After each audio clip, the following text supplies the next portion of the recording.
So welcome back to the channel, everybody. If your first time here, you're in for a little treat. I'm sure others have seen me paint by hand bluegills and other things on this channel. Perch, I know I did. We're going to get after this. I'm just going to show you no airbrushing on this. We're just going to use pretty much straight up acrylic paints. And my little adventurous friends here, Archival Ink. It's the secret to doing this rock bass. So stay tuned, and we're gonna rock this. I'll show you. Rock bass rocket. Get it? We made it funny. But anyways, yeah. Thanks for joining us. Please like, share, subscribe, so we can bring you future content like this at no charge. So here we go. What we're gonna do here. Why don't you film in about a little bit of what you did? That's what I was gonna do with this brush. Oh, I'm sorry. Okay. What I got going, just because we're not going to time lapse this or any of that kind of stuff. This is real, live, authentic way we roll. We usually don't like to edit, cut anything. We might pause, take a break for a second or two and get right back after it. But we don't like to cut stuff out and say, hey, look at that, look what we did. You know, just we're authentic and we're real. And what I did here, just to fill you in, is I got my eyes set. I have my epoxy clay around there. And I just kind of toned it down with a little bit of watered down black. Okay, and the same thing I do on the back of my fins, just basically a watered down black over all the plastic. The fins have been prepped ahead of time, so they're flexible with Mod Podge. You know, I put 3-4 coats of that, as if you see me prep fish in other videos, you know that's what happens. But look at that. I mean, now that's a fin. I mean, you would think those fins right there were artificial. But that's it. It's a real fish fin with some substock on there. I think that's a good term for it. We'll just call it substock. You got the idea. But what I did, back to being real and live and all that kind of stuff. And what I did is I just did a little prepping ahead of time with some washed down paint. Okay. And the reason I did that is because I don't want to hit a hair dryer and have to dry everything. I wanted these colors to set here for, 5, 10, 15 minutes before I got into everything else. And what I did, okay, I got a little bit of orange. I dipped it in like a vivid orange, an orange color. And now when I use these acrylic paints that you see that I have around here, I'm not endorsing any of these. I'm not affiliated with any of these paints.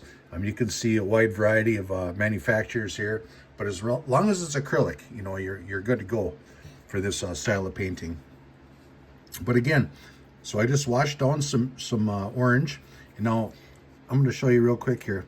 Okay, if you put some heavy orange on, okay, say there's a spot right there. I rebuilt a couple of scales. I lost a couple of scales, so we'll use that. Okay, you go, oh geez, I got a big mark there. That's awful, but that's the beauty of acrylic paint and not airbrushing, right? You can just take your finger with a little bit of water, and you can tone that right down. You can almost get it back to right where you were, if that's what you want to do. So I just washed in a little bit of orange there and just a touch of purple. And then also the other thing I did is I know for a fact, and this fish will be on eBay here in a few days when it's done. I know for a fact that color sells. And I like to put a little bit of pink right in here. Now we're going to tone this down. We're going to go over the top of this. This isn't how it's going to be. This isn't the finished product by any means, obviously, because I'm showing you how to paint it.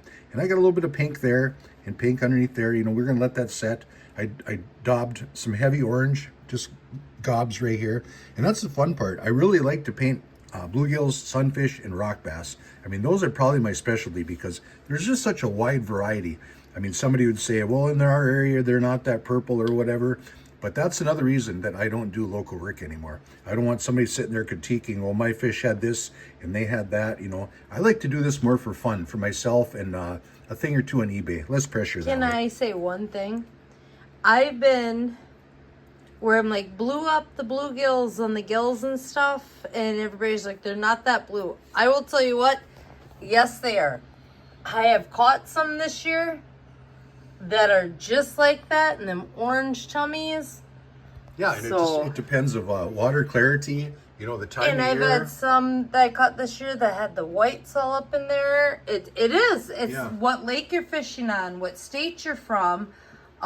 Yeah, we noticed, Joe and I, that on these bluegills that a lot of the ones we were pulling in were a lot more pale. They didn't have the yellow green in the sides right there. They were white and pink. White, and they had a lot more spots.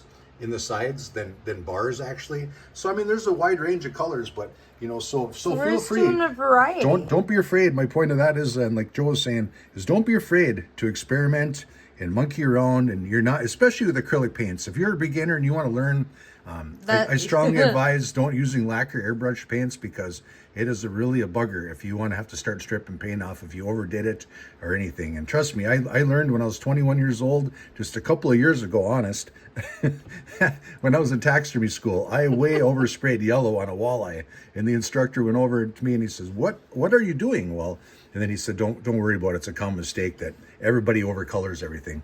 But you know, just have fun with it anyway, and start blending your colors. So you're here not for my stories and story time. You're here to see how things are done, and on my end from being a professional artist. So, like I said, we just kind of blended some stuff here. We let it sit up. We give this fish a little bit of color. These rock bass, I've actually seen these where they're on like this top third of the fish right here. You got your lateral line. It looks like a sewing machine went across your fish. That's the lateral line of your fish.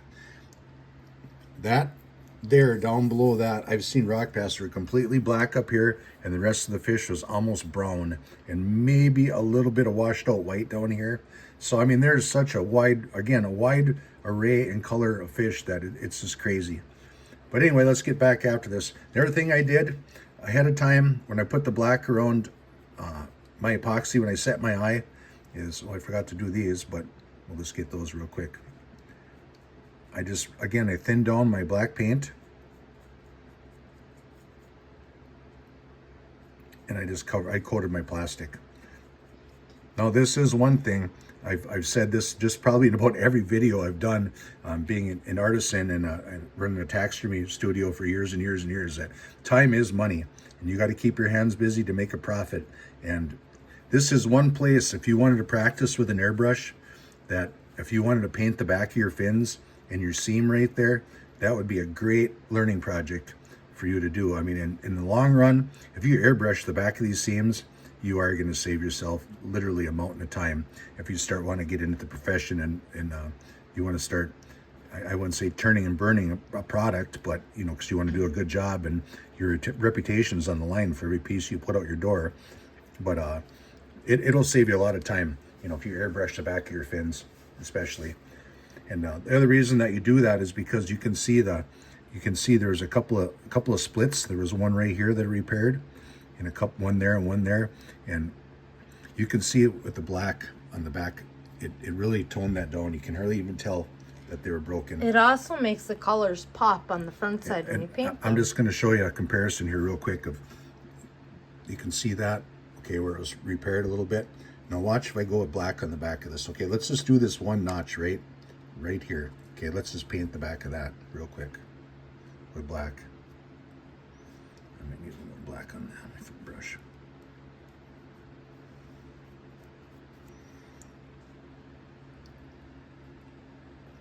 See that right above I didn't get all the way in the notch. I just did right above, and you can see my finger goes in there. You just pushed it in there. Yeah, you see that, how much darker it got? So, and you go on the back, look at that black. It didn't match up to the rest of your coloration. And you can put any color you want on the back of this, just a darker tone. I mean, I've seen taxidermists, and I used to do this myself, is I'd put gold toner on the back of these fins instead of a black. And I never had a client complain about the back of the fish, you know, I like the way the black looks. How I painted the back of the fins, but I do like to put the second eye, as you notice, in all my fish, whether it goes on eBay or not. 9 times out of 10, I will put that second eye in there if I have them available. So let's get back on track here, what we're doing. So the next step on this is, now my paints are pretty well cured out. You know, everything's set. I think I filled in everything that I wanted to do. And the next thing is, now you can see these black spots. We rambled on here a long time, and back to square one. Archival ink. Now this is important that it says archival. Okay, you cannot use a felt tip pen, a black, a brown felt tip pen. Well, brand name, yeah, you know, not to throw names out there, but no, I mean, but just right. They don't. If you do these spots with, like Joe said, a Sharpie or a felt tip pen, it might not bleed immediately. But what's going to happen to you, down the road is when you go to gloss your fish, it's going to run. I mean, that felt tip pen will run. That's what I've found in years and years of experience of doing fish like this. I mean, I just use an archival pen. Now this is a brown. I like to buy this pack right here, and you can see it gives you different felt tip pens for black. And unfortunately, we've done a few fish and we don't have those, so we're gonna run with brown. And I did this area right here just to experiment, just to give you an idea. Right there, I already did all of those. Okay, so you don't have to sit here. And this is the magic he does. You don't have to sit here and watch me do all of these, but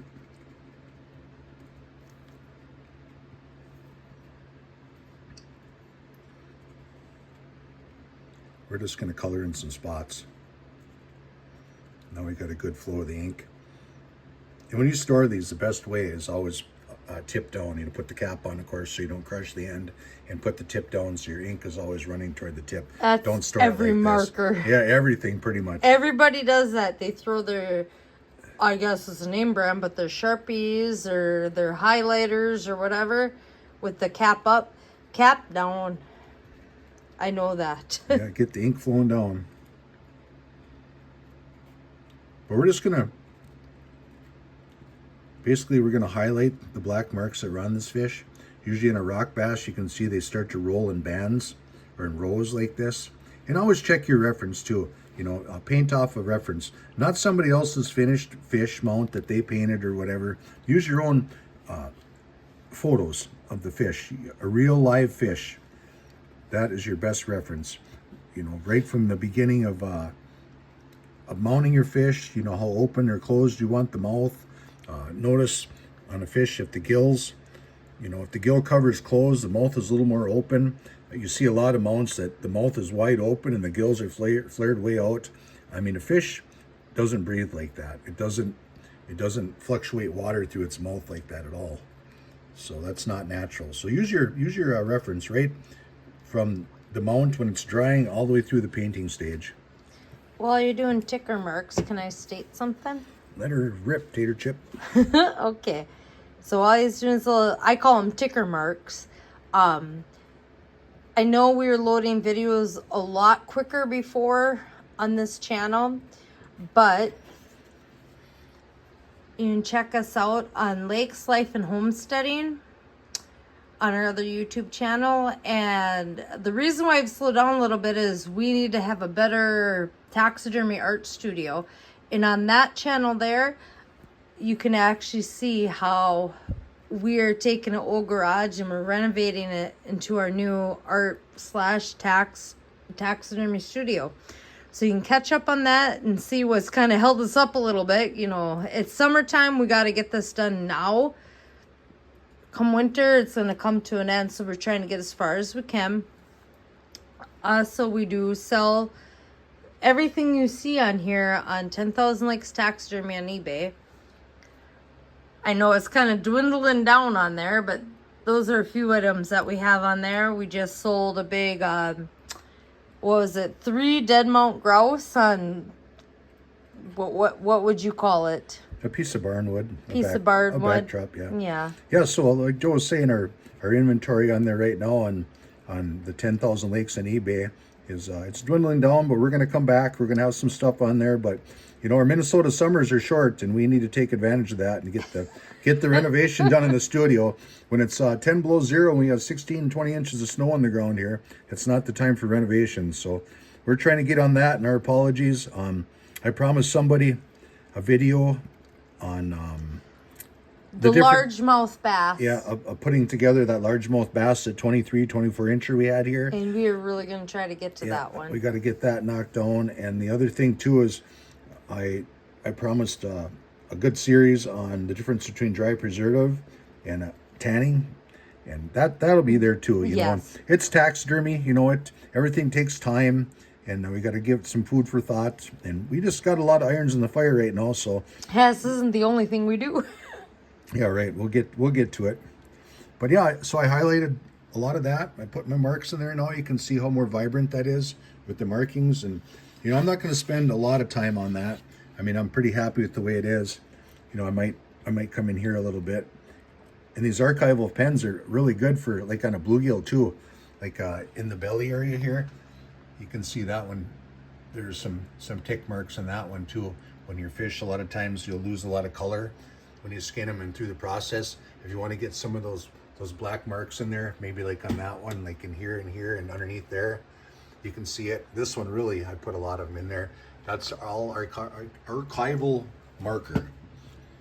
There you go. Archival ink. I can't say it, so display it. All right. Anywho. Yep, so we got that done. That's a blender out, huh? Yeah, blender out, wrap her up. So we're on our way.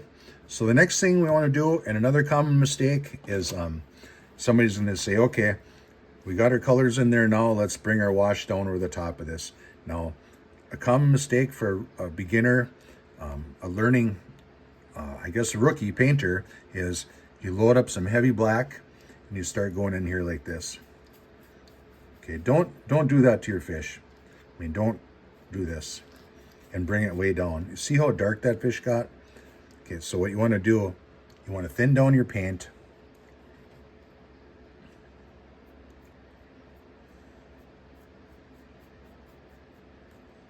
And again, if you get too much black, you can just take your finger. It's watered down enough. And more water.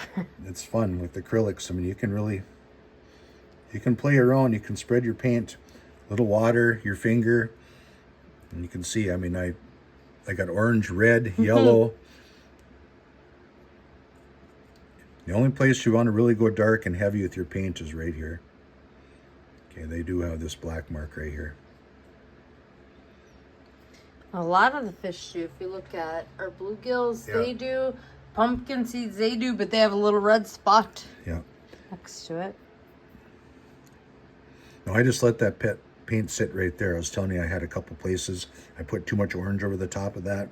That's where I kind of repaired a couple of scales. We'll just let that soak in there for a little bit and we'll come back to it.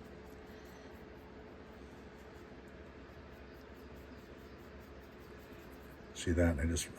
I blend that right down. You see how that worked out? Perfect. Beautiful.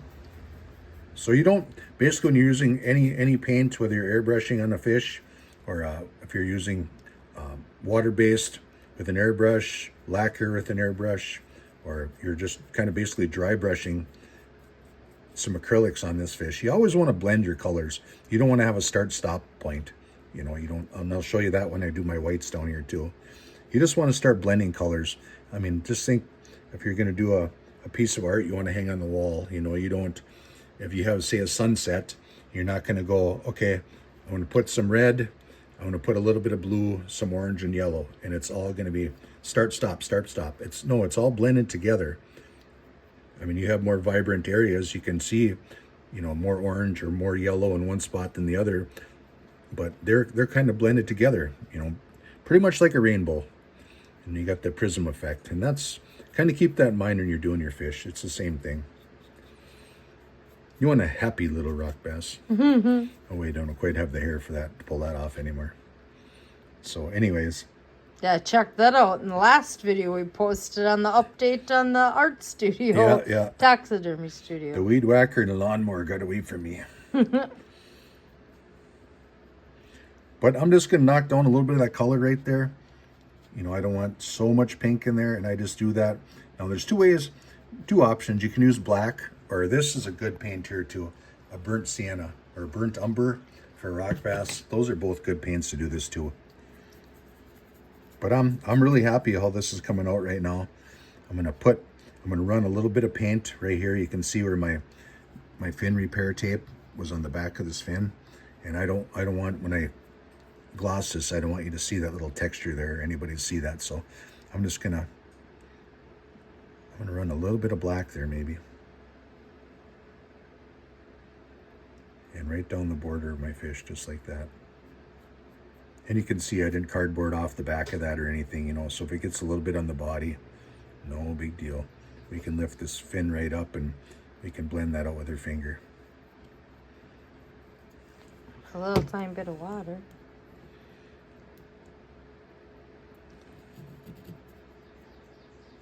Just kind of holding that fin steady. I don't want it to get away on me. Blend that out. There you go. And that's all there is to it. You can see the difference, that little bit of black in there. You go, okay, well, maybe it's too black. Okay, well then, you know, you could, that's the fun. I mean, you can go back in here, maybe a little bit of orange. You know, you could blend it out. Maybe get rid of a little bit of that black. Got water in the brush now. We knocked off a little bit of that black. Oh, we got it onto the body there. And I'm doing this intentionally just to show you how you can clean up your mistakes. Just, you know, just gone. So there you go. So now what we're going to do is I'm going to come to the back here, and you can still see a little bit of my mache mixture that I used for fish fill on here. So I'm just going to water down a little bit more black, and we're going to go over that again, just like that. Kind of blend our colors together. Get rid of that mache look. All right. So while that's drying, we're going to just clean our brush here, get rid of the black. I like this wide brush, and you know, you get more comfortable. I just pulled out all of these, and I think I've said this in my other videos too. I'll have 10 different paint brushes laying in front of me, and during a fish, They'll play with the same one the whole time. Yeah, 1 or 2 brushes usually all I really use.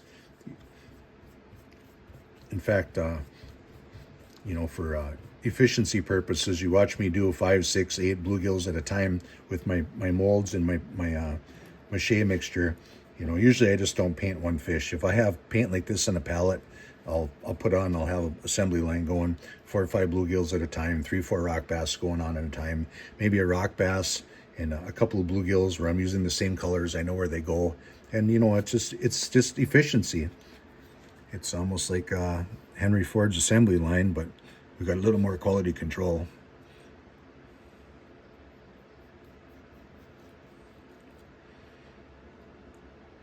I just want to add a little bit of black here, just to tone down a little bit of that pink, I think, now that I washed my brush. But that's okay, just a little bit. All right, so now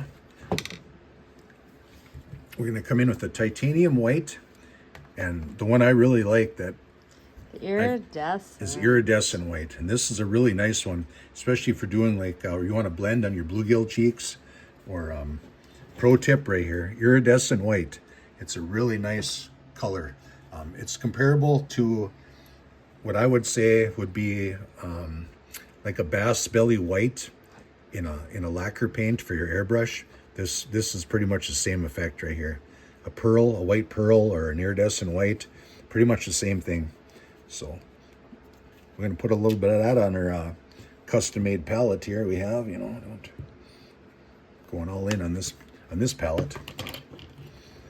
I don't like to wash dishes. Why would I like to wash a palette? So let's put a little bit of this titanium white here. Oh, that's way too much. Looks like it would be. Be up for hours watching them paint. Oh, looks like I'll be putting that on some bluegills tonight. Okay, so you know what? I think I'm going to go with a smaller brush so I can cut in around the fins here. Let's do that.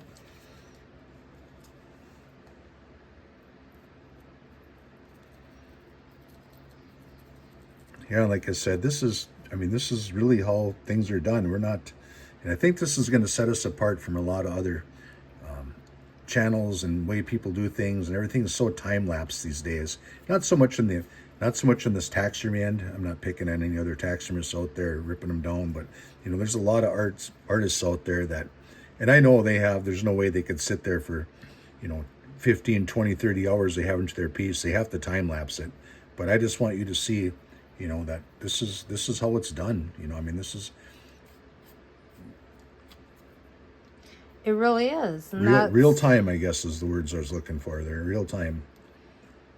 So when you look at it that way, I know some people are like, oh, this taxidermy stuff's expensive. Well, it's a lot of product and a lot of time, and Right, yeah, good point, Joel. It brings the taxidermists together, and that's why they have to charge what they have to charge. You know, if they're going to stay in business, it's not like they stick them in a mold and boom, boom, it's done. That's when you go get your, what are they, replicas? And nothing against replicas. I have nothing against replicas. But if you want a real taxidermy product, the fish If you want them to look like this, they are hand painted. You can sit there and airbrush them enough to get them going. They are hand painted after that. And if you want a real taxidermy mammal or bird, it takes a lot of time to get them there and a lot of product. It's not like you just sit down and whip it out in 20 minutes. They take days or weeks sometimes, depending on what it is. Yeah, and it's not only in the taxidermy trade, it's anything handmade. I mean, it's, you know, it takes time. This is not machine generated, you know, this is not machine created. This is us. Of course, I have been called Mike the Machine. I've been called a lot worse too. Not by me. So anyway, I'm doing the same thing. I'm just blending. I'm blending the color down here, you know, with just the titanium white. I'm not putting it on too heavy, just a little bit. And you can see, like I said, I'm blending. I started heavy down here in the belly, and I like how the natural when it dried, you got your little brownish black tick marks. That was in the skin, and you don't want to cover that up with too much white. You want that natural effect. That's one nice thing about having a real fish skin to paint off. A lot of that stays right on your mount when it's dried. And then what you want to do is you just want to blend that into your other colors. Just like that. You know, see there's no actually a start-stop line. You see, especially down in here, we went from a white and we kind of blended it upward. And then the same thing there. And I kind of like that right there where I do too. I'm really happy with that. I'm going to cover up under this throat latch area here. You can see where I had to fill in my and you have to do that on a lot of fish. Yeah, just about every one we have to do that. And I'll put a little bit heavier on there right now. I mean, I don't want to go heavy enough for these my brush strokes, but I'm going to put a little heavier, and that's going to dry here in about 3-4 minutes for us. I mean, it would dry faster, but we have high humidity right now, and that all comes into play too. How fast your paint's going to dry and how much working time you have with it. I mean, in the winter months, that black has been on there for probably 20 minutes. And if this is so wet. If this is winter months, I mean, you never get away. You get like 2 minutes. Yeah, you would never get away with that. I mean, you'd be adding water constantly. So, just another food for thought for you. Take that into account. We had a little rock bass we stuffed, and how long that one take to dry? I was like, should I pull the fan out? Yeah, the machine, it probably took an hour and a half to dry, and he was just a little guy. Usually it's 15 or 20 minutes, and I went and did the dishes while he was drying. Right, Joe? Yeah, you did. He was just... Didn't I say I hate doing the dishes? We just did a little run for about 30 minutes yesterday. We was just a little rock bass, but I hooked him pretty good. If you ever watched me on the Lakes Life and Homesteading channel, yeah, I didn't grow up around here. I grew up catfishing, so you really got to hook those suckers. And I forget up here, you don't have to hook them that hard. Yeah. We couldn't let him go. He wasn't going to survive, so. So here we are. Okay, now we're working up into the head area, the bottom jaw. And you can see already how that paint, the first coat of white, it dried up already. A lot of it dried down. And you can still see that clay there. So we're going to have to give that another coat.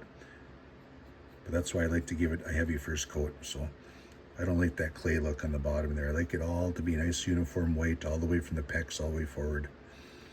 And the other little trick you can do that too is if you want to hide that clay and you get frustrated underneath there, your epoxy clay they're using for a patch, you know, there's tricks. I mean, we can grab some orange here when we're all done, and we can rub a little bit of orange in there to blend that too. You know, we're going to do a little orange here on the bottom jaw probably, or a little bit of fleshy pink. You know, totally your option, whatever you want to do. Like I said, the name of the game is to have fun with it, and if you're learning at this, have fun with it. And it's just like us creating a YouTube video. You know, we learn something new every time we try and do this, and that's one of the reasons we don't cut paints and crop and edit and all that monkey business, is because we just want to roll it and see how it comes out, and we watch it and go, oh, that's terrible. But you know what? We put it out there. That's, it's real life, and that's, Someone's gonna get some information from it, we hope. yeah, people are going to get value out of that. And we appreciate everybody with their comments and everything and the support. It's awesome. So We can just do only so much at once, and we have a list going, and we are going to get there. We are going to finish what we started, and we are going to answer the questions. We are going to do the video. This isn't our only job. yeah, we got a lot of things going on, but thanks for hanging in there. I hope you're not too bored and you're learning something. And what I'm doing right now is, backside of the gill cover, basically. And we're not going to get too carried away back here. That's good enough. So that's going to dry. Now this is dry under here. I'm going to give it one more quick little coat. And that's going to help us match up really good.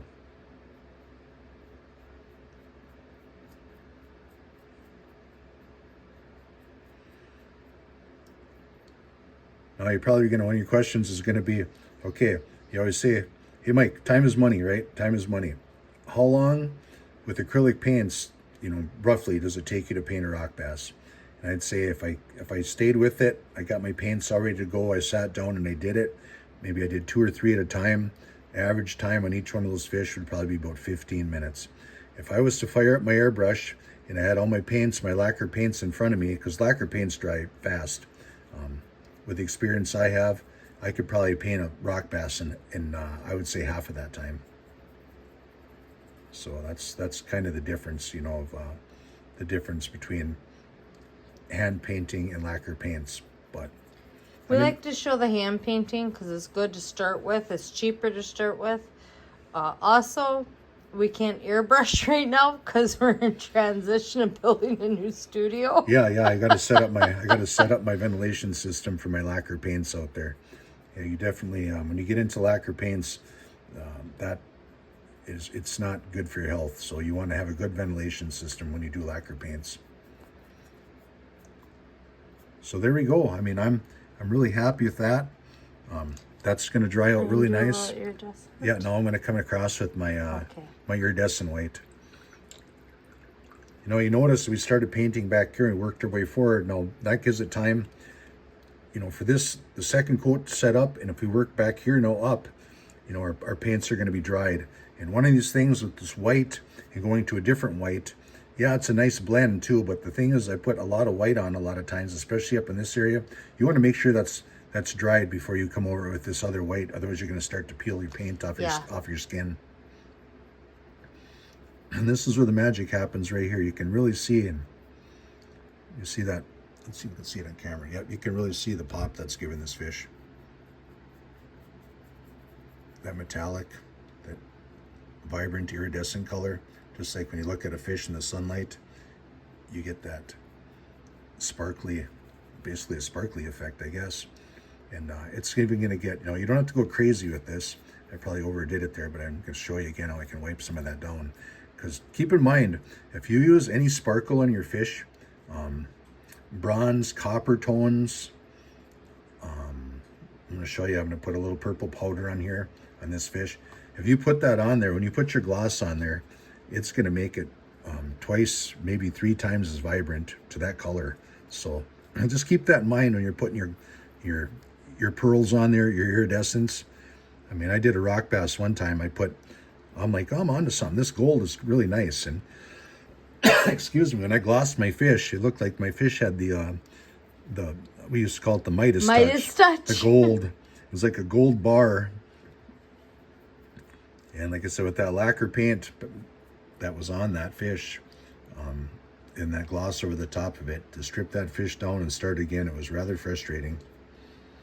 That's why I really recommend, pro tip for you, if you're learning to paint, and you want to learn to blend colors and what colors go on a fish, off your reference, you want to take your time, you want to put it down and come back to it. I really recommend acrylics. It's really the way to go to start out. And one thing I can say, just a short story here while I wrap up my pearls on the bottom of this fish is I remember the first crappie I did when I came back from taxidermy school, and I had my airbrush out, and All right, I got this. I'm going to bang this out. And I put way too much color on that crappie. And with the scale texture of a crappie, a black crappie, I got way too much paint under the scales and I couldn't even strip it off. That's how much paint I had on that fish. So don't get frustrated. And that fish, unfortunately, I learned a lesson in patience that day. If you want to be a taxidermist and an artist, you have to have patience. You know, Just like our Pompano videos. Put it down and come back. You know, I mean, that's all you can do. I mean, that crappie that day went for a ride across a 24-foot building. I was not happy. And when he hit the wall, I learned one thing. I can make flexible fins, but not the skin. The skin was not so flexible. So again, my point being on that is we're just buying a little time here. You can see what I'm doing without me rattle boxing away on you. You get the idea what we're doing here. These videos, a lot of times it's more showing you, and that's one thing about YouTube. We want to show you, but we want to entertain you at the same time in a way, and just our life experiences of things. So, but we're getting there. We're just going to put a little bit of orange on this fish, up in the jaw area and on the gill covers, and we're gonna wrap it up. So I'm happy with that. Okay, we got our blacks on the back. We got some iridescence in here. We're going to rub a little bit of orange on there, and I'm going to show you the magic little powder formula that I like to run at the very end of this. So, and then we'll be done. So just a couple more minutes, I'd imagine, because the fly wants to get after us here. Yep.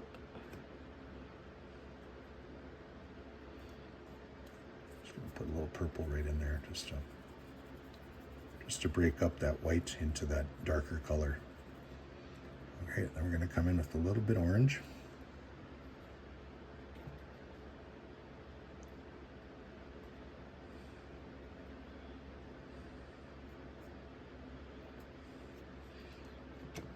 Put that one in water. We're going to go to our big brush here with a little bit of water on it. And we're going to blend.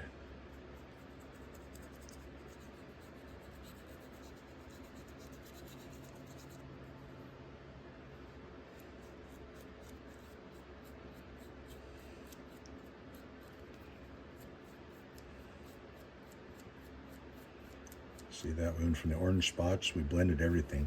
Now what's going to happen, we're just going to let this air dry to see how it brought out the different colors there. I like that on a rock bass. I mean, you got some streaking going on there, and they're more of a bottom fish. That's really, oh yeah, I can definitely tell that's really common for that to be in there. So I really like that. So I'm going to leave it alone. All right, the only thing I'm not really happy about right here is I think we got too much color right in here. That might be a little much. So let's just take some of that down. What are you using to take that down? Just a little black. Okay. Watered down black. Or actually I had the water in my brush and it's just the black that's been on my little redneck palette. Mm-hmm.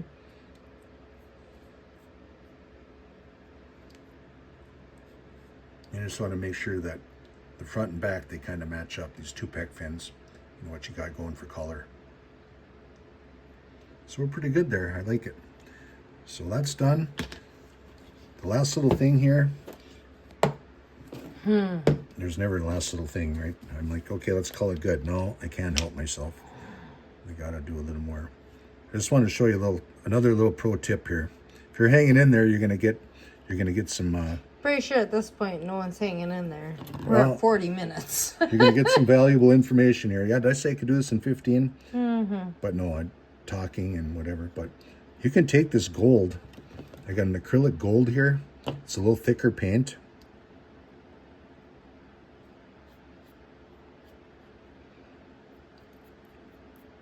And you can run that around your eye so you don't have a blackened eye. You run that around your eye. That one's nice. Okay, and then you can take the gold, and I like just to put a little bit up against the scales right here.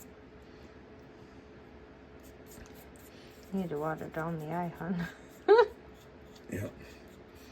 Okay, so that's one little pro tip. The other one, I was hemming and hawing whether I was going to put this in here or not, but I'm going to do it just because we're going to do it.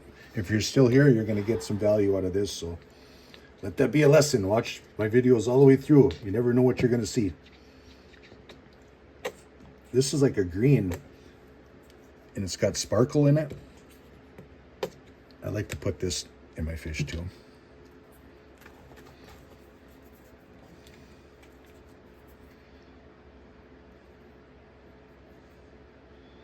That's going to give it some purple, green sparkle across the top, especially over the top of that gold.